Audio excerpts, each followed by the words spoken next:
Welcome once again to Navigate with Tim Austin, a podcast created to help take some of the guesswork out of transition. I am Tim Austin, the host of this show, as well as head coach at Encompass Life Coaching. And I am thrilled to introduce my guest for this episode of Navigate. You will find her inspiring, insightful, and resourceful. And in the short time I've known Heidi, I've come to appreciate her and admire the work she does. And she is also an amazing networker and truly knows how to bring people together for thoughtful work and conversations. So you're in for a real treat today. Heidi is a leadership coach and trainer from Wisconsin, where she tells me that you can mow your lawn and shovel snow all in the same day. She's created and owned a handful of businesses, started a few ministries, and burned many things in the oven. She has a BA in communications, is certified as a leader-to-leader coach facilitator, strengths champion, and an ACC certified leadership and executive coach through the International Coaching Federation. She lives in Wisconsin with her husband and their house full of 7 kids, ages 3 to 18. She's been a Midwest redhead all her life, has enjoyed serving in short-term overseas missions, and frequently dreams of moving closer to the equator. So thanks for listening, and let's have a chat with my guest, Heidi Lewerenz. All right, Heidi, it is so good to have you on Navigate with me today for this conversation. Thanks for joining me. Thanks so much for having me. It's an honor to be here. Yeah, we sit in another space together on the Real Life Process network of facilitators and coaches and consultants out there, and I've been able to hear a little bit of your story. You've been able to hear a little bit of mine, bits and pieces through that time. But I'm really excited just to have this one-on-one today, and I want to just start out by hearing a little bit. I'd love my listeners to hear a little more about yourself and your story. Who is Heidi Lewerenz? And unpack that a little bit for us. Well, sure. Thanks, Tim. So who is Heidi Lewerenz? Well, I am first and foremost, a child of the King. So I just try to really root my identity in who I am in Christ. And it's a daily walk. But I have many roles, like probably many of you and, many of the listeners. And I know you do too, Tim. I'm a mom. I have 7 children. My husband and I have been married for a little over 20 years, and we live in Wisconsin.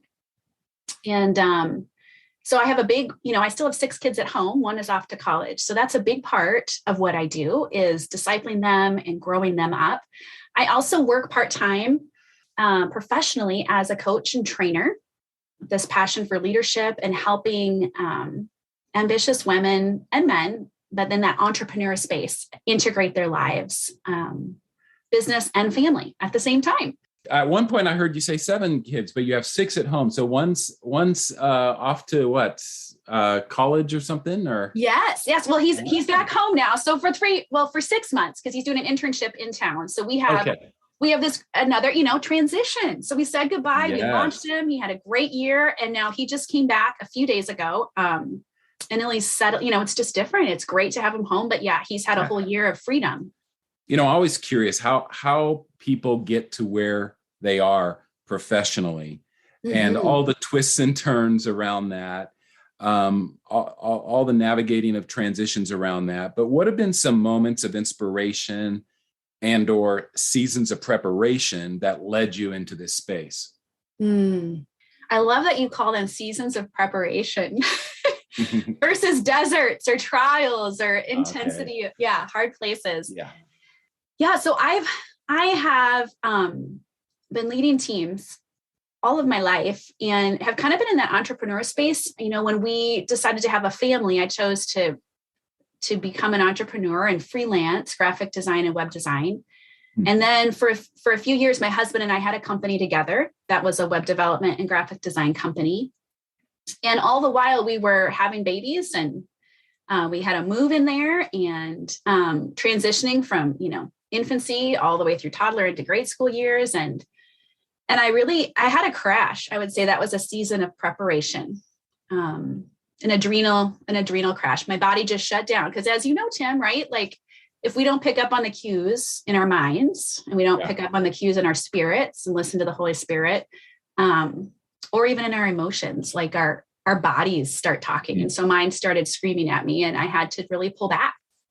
So I left the business and had a couple of years of focusing on getting healthy and really just pouring into the family. We had 6 kids at the time.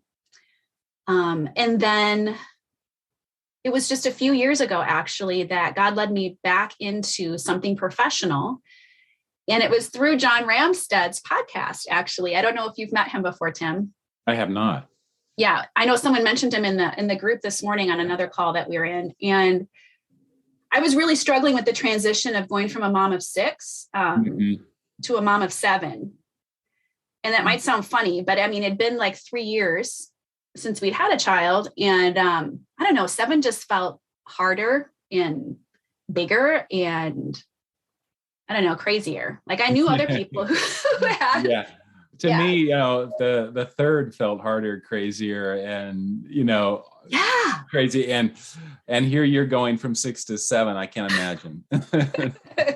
Well, I think, you know, it is all relative, but it was just really a defining time. And I was researching like, you know, families with 7 kids and moms who had businesses with 7 kids and trying to just figure out how to get a handle on my life. That transition was just a really hard transition for me. And so I started taking some classes at Professional Christian Coaching Institute because there was part of me that just needed to be alive with learning and being in that professional world, even though so much of my responsibility was dedicated to children, you know, and raising them. And that just snowballed. I ended up taking more and more classes. I got certified through the ICF. And then I launched my coaching practice just before COVID hit America. Okay. So, so that's kind of how I got to where I am today. Yeah. Wow. So certainly some seasons of preparation. Like you said, I intentionally phrased that way because those seasons of preparation can be really great and inspirational and fun and exciting. And then others can be super, super challenging and hard. And like you said, maybe feel like a desert. Mm-hmm. But what was the particular inspiration when you were first kind of introduced to the world of coaching and the potential that you saw in that for a shift in terms of your professional role, right? Because you, up to that point, you had worked with teams and you had done, you had mentioned web design and some other areas that you were working in. So this was a big shift for you. Mm-hmm. Yeah, it was a big shift. And I think part of that was birthed out of, I had been a part of a leadership cohort, a group coaching cohort that was sort of tangential to my entrepreneurial endeavors, you know, and working with my husband. And so for 10 years, I was in this leadership group. And also during that time, I think maybe this was part of the crystallizing of this idea. We had started or been part of a group starting a ministry at our church around marriage and serving premarital couples. And there was just a lot of difficulty with equipping and working as a team. And so I was finding myself pulling these different resources from the cohort that I'd been in. And then, I don't know, the Lord brought other people in my life, leaders of leaders who were struggling with some of the same things. And I just thought, you know what? I am passionate about helping leaders of leaders manage some of the challenges, you know, around teamwork, around personalities, around communication. And I had all these tools in my toolbox because God had, you know, put me in this place with this cohort. Yeah. So it was really the leadership coaching that I'd heard of. And I thought, you know, I'm drawn to that. Life coaching. I feel like what I do now is really a combination of life and business coaching, which is maybe the leadership space, but it's like that intentional space of helping leaders, you know, carry their vision, listen to the Holy Spirit, and just walk, equipping them to help teams have less conflict, you know, just so they can actually do the work they're called to do. Yes. Yeah. Yeah. It really is a come alongside role as a guide, as a partner, as a resource. And I love that space too. And I'm always curious on how, you know, so many of us who are in the coaching space, fell in love with coaching because we signed up for it in the first place. We got coached, or we were introduced, like you were, into a cohort or something where there were rubbed shoulders with other coaches and heard and learned about what they did. But yeah, let's talk a little bit about, the seasons of life. And you've got marriage, family, career shifts. All of these play a role in how we leverage opportunities in transition seasons. So let's talk about transition and some of the resets and the reboots that go along with these, particularly as it pertains to seasons of life and the demands placed upon us.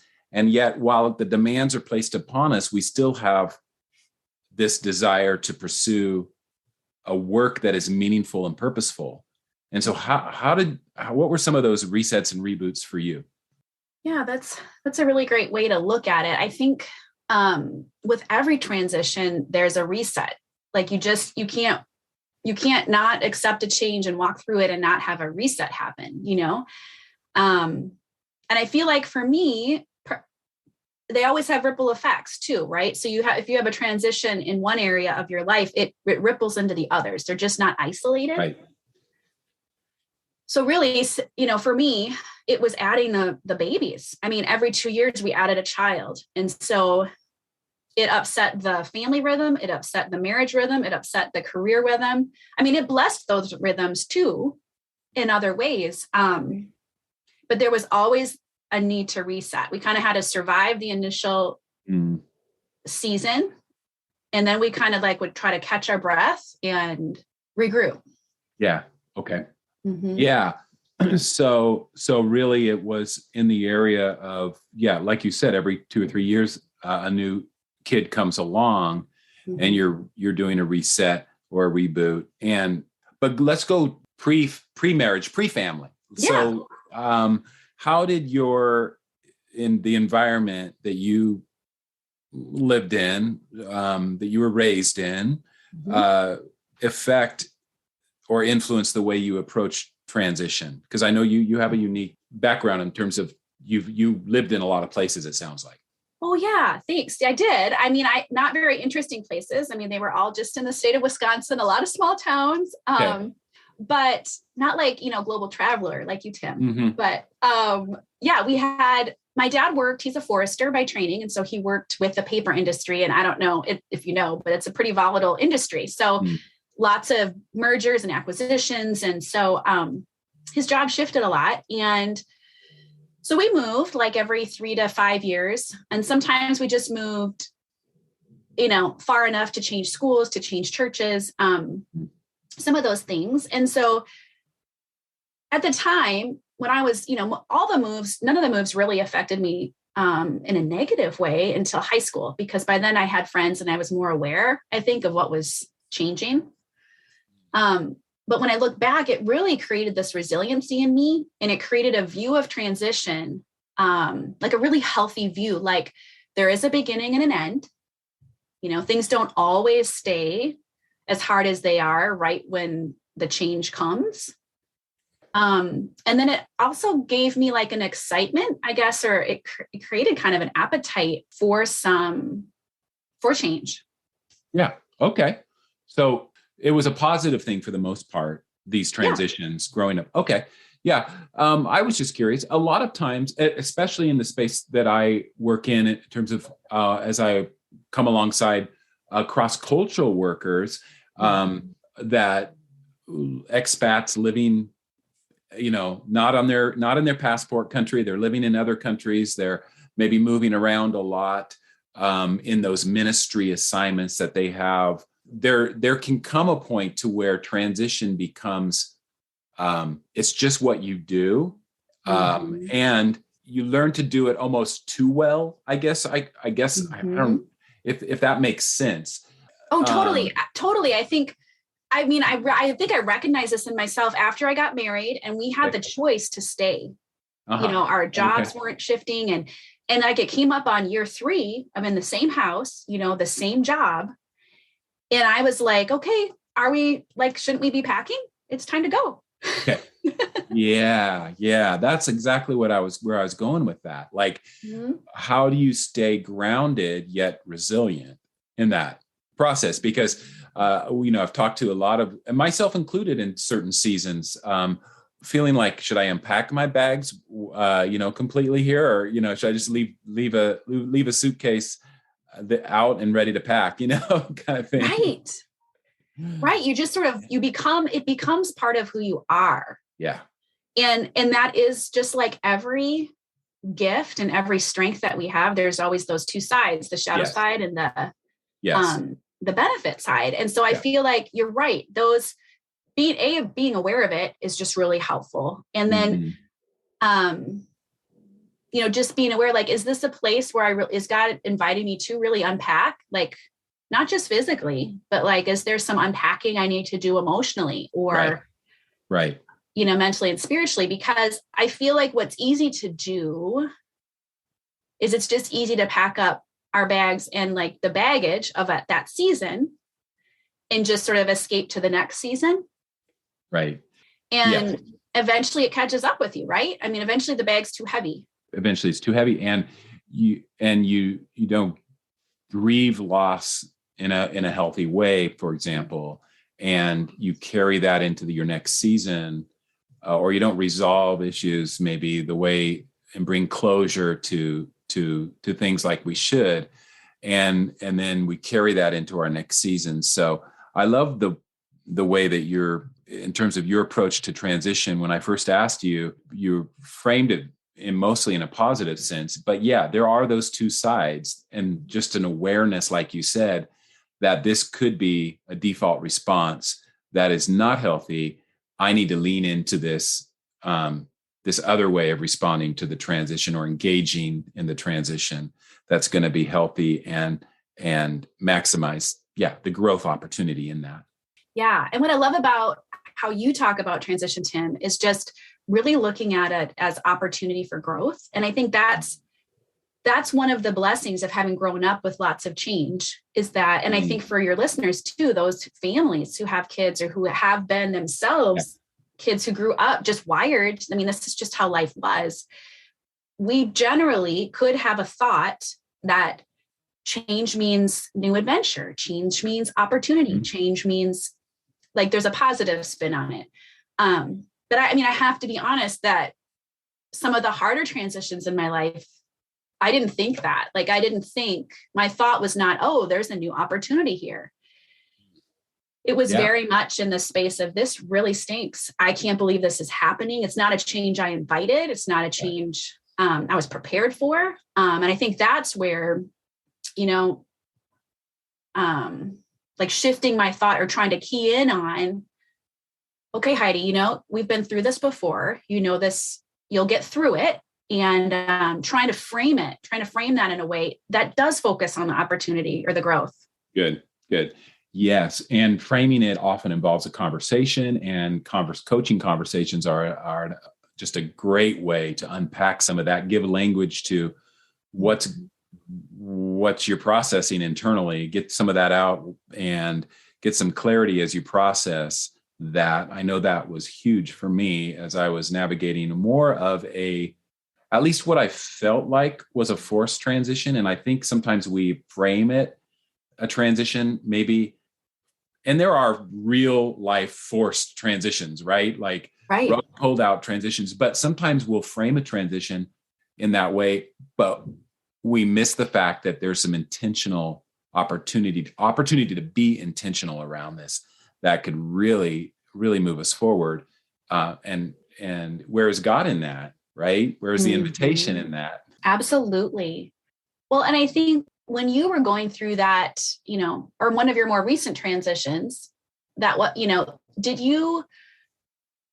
know a lot of people can anchor themselves, anchor their families around like common values. And I think that's maybe what helped as I was younger, moving so much, like my microcosm, my microculture of my family. Like we had some anchor points, we had traditions, we had common values, and that's kind of what held us together and what helped us truly navigate being in a whole new place all going through the process of reestablishing connections. But that, that alignment. Yeah. I know you help people do that in your coaching too. Yeah. That alignment. Yeah. And that alignment goes with traditions represent, embedded in some of the traditions, family rituals, things like that are core values, right? So doing some of that core values work and reminding ourselves what are things I believe strongly in, or as a family, we believe strongly in, we want to move forward, non-negotiables, right? That we want to maintain some degree of resemblance, even though everything around us seems to be shifting and changing, right? Right. Yeah. Good point. Yeah. Well, and I think the other part of surviving that hard transition, I feel, is like remembering the vision and remembering what God called you to. I'm just thinking of, having our 7th baby. And at the same time, one of my best friends was transitioning into full-time ministry with her husband and family overseas. And we had like similar conversations about how hard it was, mine was a baby, hers was a whole, culture and a whole nother set of responsibilities. And we both had to remind each other, kind of sing the song back to each other of like, well, what did God call us to? Like, we were both open to a mission, and we both got called into it. And then as we were into it, it was hard. And so just, I think, holding on to the purpose and the vision too, sometimes we need to remind ourselves of that. Yeah. Good. Love that. Yeah. And it's amazing how much you can have in common. Even though your transitions, for example, the example you just gave is, you were going through very different transitions, but when you have a conversation around that together, it's amazing how many similarities there are, parallels there are around some of the challenges that go around those transitions, even though they can look very different from person to person. Yeah, so true. Yeah. What are what do you see as some of the common challenges? The common ones, I think, are a little bit what we've talked about, maybe around the balance of staying grounded and yet adapting to change and being resilient, and knowing what might need to be, knowing what the season requires of me. So, and you've had to do a lot of this with all the change, so I think you know what I'm talking about. What does this season require of me? What am I being invited into? And those kinds of conversations are universal in transition. I think I can find common ground sitting with someone who's never lived cross-culturally, never moved, they've always lived in their one town all their lives, but they're still experiencing some transition, some shift. And I can be on the other side of the table, someone who's lived in 10 different countries and moved from place to place, and yet there are those common talking points and processing points. Yeah, so true. So that's what I love about transition. Everybody, and it's going through some kind of transition. It's always happening at some level, right? Right, and I think that is just accepting that and acknowledging that is huge. For you, for a person, for a family, for an organization, for a team, for sure, just accepting that this is part of the normal reality. And it's really actually more part of our reality. The change is more normal than static. Like things are more in its constant, they're more changing than they are static. So just expecting that. And then I think as you were talking, I was thinking about no matter what season of transition or what the circumstances, there's always this letting go, and there's always this grieving for that. And then there's always this shift of like, well, what might be possible, and then an acceptance and moving, toward that. And so sometimes just even thinking about those parts of the transition for me, when I'm in it, it's kind of like being in a dark tunnel. Like if you came into a tunnel, the tunnel lasts for about this long. Well, we don't really know how long sometimes our changes and transitions last, but that there's an end, and that there's another set of track, another part of the ride, the other side of that. Good. Yeah. Heidi, why don't you repeat those three points there? Because I think those are important. easy to kind of reflect on, remember takeaways for our listeners today? Just, you mind just kind of repeating those and maybe even unpacking them just a little bit more? Sure. Yeah. So I think I can remember them, Tim, but there's always this letting go. Yeah. And then there is, like, I guess if we boil it down to 3, and if you just imagine a timeline in front of you, and on the left side is the letting go. And then in the middle is kind of this grief part and the sadness associated, or frustration and anger associated with that, like a lot more negative emotion. And then to the right of that is this beginning, like this new seed or this beginning thought, like what might be possible now. And then on the way right at the end, there is this acceptance of like the new normal, or the owning of the new. Good. Love that. Yeah. Those are some great, I think some great takeaways. Again, they're kind of a universal, way to process transition. Anybody going through a big shift or change or in a season of life that requires some grounding, maintaining what we can. It's a sense of groundedness and certainty in the midst of all the uncertainty.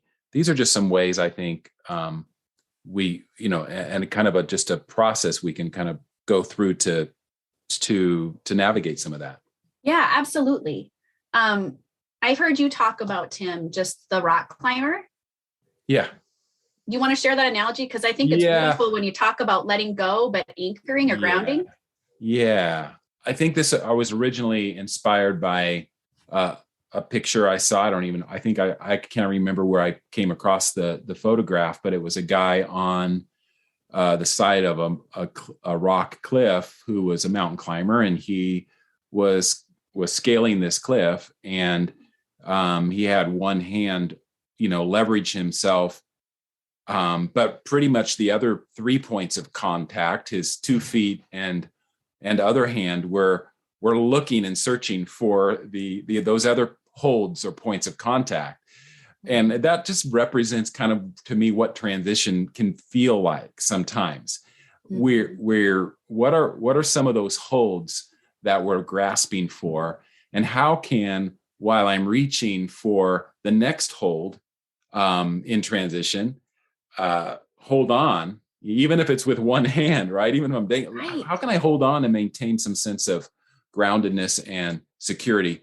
So, and those can be simple things, like for us in transition, big transitions, and especially when we had kids at home, it was, family dinners around the table. Those were things we could maintain. Our quiet times with God, those things we tried to maintain. Like, those were just simple holds that were part of the routines and rhythms of our day that, they would get tweaked and adjusted because of all the, some of the chaos involved with change. But if you can just keep, and holds are also, I think, values, like mm-hmm. what do I believe to be true in this season, and how am I going to hold on to that, and keep that to carry me through to the next season. So it's just a good, for me, just kind of it was a vivid reminder. I have to figure out what some of those holds are, right? Yeah, I love that. I really love that image. I even just shared it with a friend this last week who's going through a big transition. And just a reminder too, to take it even a step further, Tim, because this is where my mind went, is like around when you ask what is necessary or what's asked of me in this season. So if you're on the face of a mountain climbing, let's just say that's your change in transition, you are going to pay attention to not falling off that mountain. I mean, and you have 4 points that you're really concerned about, but you're not going to care about all the things you cared about when you were at the bottom of the mountain at base camp. So I think it's important to remember that when we have a transition, it might feel like we are on the face of a mountain, and it's okay to make some boundaries around what you're going to care about, think about, invest in, because you don't want to fall off the side of this mountain. And so I think sometimes we don't give ourselves that space. Yeah. But it's really necessary. Yeah, that's good. I hadn't thought about it that way, but another analogy that is kind of related to that, Heidi, is, the glass ball and rubber ball analogy, where, what are some things in this transition that are like glass balls? If I drop them, they're going to shatter and break, and I can't pick them up. I can't hand them off to anybody because they're not recoverable, but right. What are some of those other things, or whether they be rhythms, routines, activities that are more like the rubber ball that I can let go of? It'll bounce and it won't shatter. I can even pass it off, to somebody. The glass ball, if I'm passing off, I got to do a little more gently, maybe take a little bit more of a process with that. The rubber ball, it'll bounce back. But so, yeah, some of that, just discerning what those are, glass balls and rubber balls. I love that. Yeah, that's so good. Well, Heidi, it has been such a great conversation. I'm really happy we could do this today. Me too. I would love, and I would love for you to tell our listeners how they can connect and learn more about you. Maybe something you're working on, something you're creating, some resources you're offering, anything you'd like to share with our listeners so they can have a way to connect with you further. Yeah, absolutely. Well, probably the best place to find out about what I'm doing or offering is at my website, HeidiLewerenz.com. And it's a doozy of a last name, so Tim will probably have to put it in the show notes. But I would love just to offer you this resource. It's called 3 Ways to Choose Calm Over Crazy. And it's a process I use for my own self with daily transitions or weekly transitions and even some really big transitions. Just focusing on 3 ways in the midst of transition, when you're in that chaos, how you can calm yourself, and it just has a few little exercises, prayerful exercises, bringing in the power of the Holy Spirit. And then, so I'd love to offer that to you. It's at my website, HeidiLewerenz.com/calm. Great. And then, I'd love to hear how and if that has helped you. And I just want to encourage you to reach out to Tim. He's such an amazing resource. And if you are on the side of a mountain, it's way easier to be hanging on a rock when you have a belay, like you have someone below. And that's what I think a coach really is. And Tim is just awesome at what he does. Thanks, Heidi. I appreciate that. And the same, the feeling is mutual. And I just really am glad we could connect today. And I will spell out that website in my show notes. Heidi, it's HeidiLewerenz.com. But if you search and can't find it, just go to those show notes. You'll be able to just click on the link, get over to the website, take advantage of that free resource. And again, Heidi, thank you so much for being with me. We'll have to do this again sometime. Yes, I would love that. Thanks so much, Tim. It was a great conversation. Where are you between the letting go and embracing the new? What are some of those holds or non-negotiables as you scale the transition mountain? Or as you consider the glass and rubber ball analogy, what will you choose to think and care about on your journey? What are some boundaries you might need to set for that to happen? So many great takeaways from this conversation with Heidi today. Do consider her a potential resource and a guide for any life and leadership challenge you and your team may be facing. Thanks for joining me for this episode of Navigate. I've been your host, Tim Austin, and if this has been helpful to you, would you mind taking a few moments to rate and review us on Apple Podcasts or whatever listening platform you use? That would be greatly appreciated. And as always, let's have a conversation. If you'd like to learn more about what I do as a coach and how I might be able to support you on your journey, reach out to me at EncompassLifeCoaching.com. Be blessed, stay safe, and I'll catch you next time.